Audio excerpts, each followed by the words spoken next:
Hi எல்லோருக்கும் 5 minute அறிவியல் நிகழ்ச்சியோட இன்னைக்கு எபிசோட்க்கு உங்களை வரவேற்கிறேன்.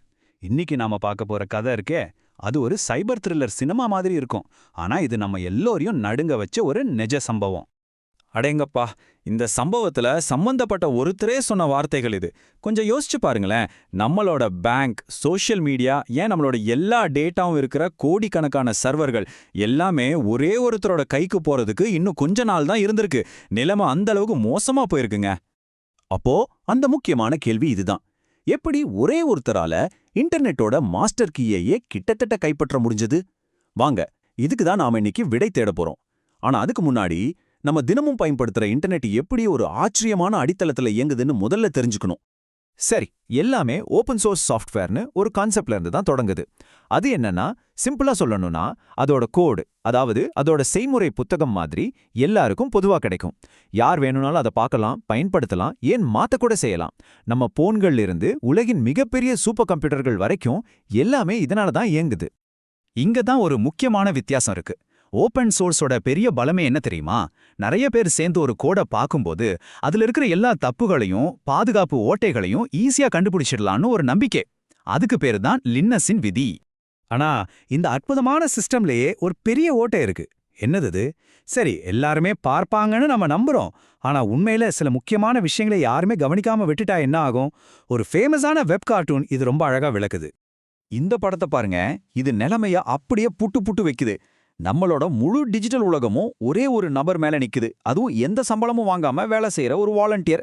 இங்கதான் நம்ம வில்லன் தன்னோட வலைய விரிக்க போறான். அந்த பலவீனமான புள்ளி யாருன்னா லாசி கோலின்னு ஒருத்தர். அவரால உருவாக்கப்பட்ட ஒரு சின்ன டேட்டா கம்ப்ரெஷன் டூல் எக்ஸெட். சரி, இப்போ நம்ம வில்லனை பத்தி பாப்போம். இவரோட பேரு ஜியா டான். ஆனா இது உண்மையான பேரான்னு யாருக்கும் தெரியாது. இவர் சாதாரண ஹேக்கர் இல்ல, ஒரு பெரிய திட்டத்தோட 2.5 வருஷம் பொறுமையா இருந்து ஒரு பெரிய சதி வேலையை செஞ்சிருக்காரு. இந்த டைம்லைன் பாருங்க, இது எப்படி ஒரு த்ரில்லர் படம் மாதிரி நடக்குதுன்னு. 2021ல தாக்குதல் ஆரம்பிக்குது. 2 வருஷமா நம்ம வில்லன் உருவாக்கின நூத்துக்கணக்கான போலி அக்கவுண்டுகள் அந்த ஒரு ஆளான லாசிக்கு தொடர்ந்து பிரஷர் கொடுக்குது. பல வருஷமா சம்பளம் இல்லாம இந்த வேலையை செஞ்ச அவருக்கு இது பெரிய மன உளைச்சலை கொடுக்குது. கரெக்டா 2024ல ஜியா டான் கட்டுப்பாட்டை பிடிச்சிடுறாரு. அவர் மனசு உடைஞ்சு போற அந்த ஒரு தருணத்துல ஜியா டான் ஒரு தேவதை மாதிரி வந்து உதவி செய்யற மாதிரி நடிக்கிறாரு. மெதுவா அந்த ப்ராஜெக்டை தன் கைக்குள்ள கொண்டு வந்து தன் வலையை விரிக்கிறாரு. பாவம் லாசி. எக்ஸெட்டோட கண்ட்ரோல் கிடைச்சிடும். ஜியா டானோட உண்மையான டார்கெட் என்னன்னு தெரிய வருது. அதுதான் SSH ஹேக் பண்றது. SSHனா என்னன்னு சிம்பிளா சொல்லணும்னா, இன்டர்நெட்டோட சர்வர்களை பாதுகாப்பா கட்டுப்படுத்துற ஒரு ரகசிய வழி மாதிரி. இதுல ஒரு பேக்டோர், அதாவது ஒரு ரகசிய வழியை வச்சா உலகத்துல இருக்கிற எல்லா சர்வர் ரூமுக்கும் ஒரு மாஸ்டர் கீ கிடைச்ச மாதிரி தான். நினைச்சு பாருங்க. ஜியா டானோட திட்டம் சாதாரண ஹேக்கிங் இல்ல. அது ரொம்பவே புத்திசாலித்தனமா யாருமே கண்டுபிடிக்க முடியாத அளவுக்கு இருந்துச்சு. அது மொத்தம் 3 படிகளை கொண்ட ஒரு திட்டம்.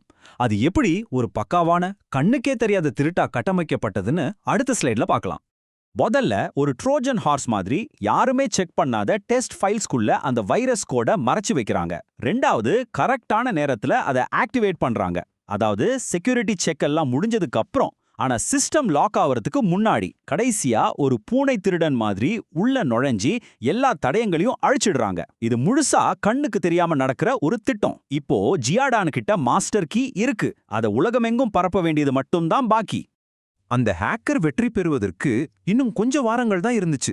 ஆனா அப்போதான் ஒரு மைக்ரோசாஃப்ட் புரோகிராமர் ஆண்ட்ரஸ் ஃப்ராய்ண்டுன்னு ஒருத்தர், இவர் ஒரு செக்யூரிட்டி ரிசர்ச்சர் கூட கிடையாது, அவர் ஏதோ ஒரு வித்தியாசமான விஷயத்த கவனிக்கிறாரு. அவர் சம்பந்தமே இல்லாத வேற ஒரு விஷயத்தை டெஸ்ட் பண்ணிட்டு இருக்கும்போது சர்வருக்கு கனெக்ட் ஆகும்போது ஒரு சின்ன லேக், ஒரு அரை வினாடி தாமதத்தை கவனிக்கிறாரு. அவ்வளவுதான், ஜஸ்ட் அரை செகண்ட். அந்த சின்ன தாமதம் மட்டும் அவரோட கவனத்தை ஈர்க்கலைன்னா என்ன ஆயிருக்கும்னு நினைச்சு பாருங்க. பல வருஷமா பல மில்லியன் டாலர் செலவு செஞ்சு போட்ட திட்டம் ஒரு சின்ன அரண்நொடி தாமதத்தால தற்செயலா வெளியே வந்துருச்சு. உண்மையில அவர் நம்ம எல்லோரையும் காப்பாத்திருக்காரு. சரி, இப்போ எல்லார் மனசுல இருக்கிற கேள்வி, யார் இந்த ஜியா டான்? உண்மையா சொல்லணும்னா, மாட்டிக்கிட்டோன்னு தெரிஞ்ச அடுத்த நிமிஷமே அவங்க காத்துல கரைஞ்ச மாதிரி மறைஞ்சிட்டாங்க. ஆனா சில தடயங்களை விட்டுட்டு போயிருக்காங்க. நிபுணர்கள் என்ன சொல்றாங்கன்னா, இது ஒரே ஆள் செஞ்ச வேலை இல்லைன்னு. கிடைச்ச துப்புகள் சிலது சீனாவோட டைம் சோனையும் சிலது ரஷ்யாவோட டைம் சோனையும் காட்டுது. இவ்ளோ பொறுமையா இவ்ளோ பணத்தை செலவு பண்ணி ஒரு தாக்குதல் நடத்தணும்னா அதுக்கு பின்னாடி ஒரு அரசாங்கத்தோட ஆதரவு இருக்கணும். சோ இது ஒரு அரசு ஆதரவு பெற்ற குழுவா இருக்கலாம். ஆனா இது சைபர் போரோட ஒரு புது, இன்னும் பயங்கரமான அத்தியாயத்தோட தொடக்கமா இருக்கலாம். இந்த முழு சம்பவமும் நம்ம உலகத்தை இயக்குற மென்பொருளை பத்தி உண்மையிலே ரொம்ப சங்கடமான ஒரு கேள்வியை நமக்குள்ள எழுப்புது. யோசிச்சு பாருங்க, இந்த அளவுக்கு சிக்கலான ஒரு பேக்டோர் முற்றிலும் தற்செயலா தான் கண்டுபிடிக்கப்பட்டிருக்கு. அப்போ இன்னும் எத்தனை பேக்டோர் நம்ம கண்ணுக்கு தெரியாம ஒளிஞ்சிட்டு இருக்கு? இது உண்மையிலே நம்மள யோசிக்க வைக்குது இல்லையா? நம்ம டிஜிட்டல் உலகம் எவ்வளவு பலவீனமானதுன்னு இந்த ஒரு சம்பவம் காட்டுது. என்ன ஒரு நம்ப முடியாத கதை. இந்த விளக்கம் உங்களுக்கு பிடிச்சிருந்தா மறக்காம அந்த லைக் பட்டன் தட்டுங்க. இதை உங்க நண்பர்களுக்கு ஷேர் பண்ணுங்க. மேலும் இது போல பல விஷயங்களை தெரிஞ்சுக்க சப்ஸ்கிரைப் பண்ணுங்க. உங்க கருத்துக்களை கீழே கமெண்ட்ல சொல்லுங்க. நாளைக்கு இதே நேரத்துல சந்திப்போம்.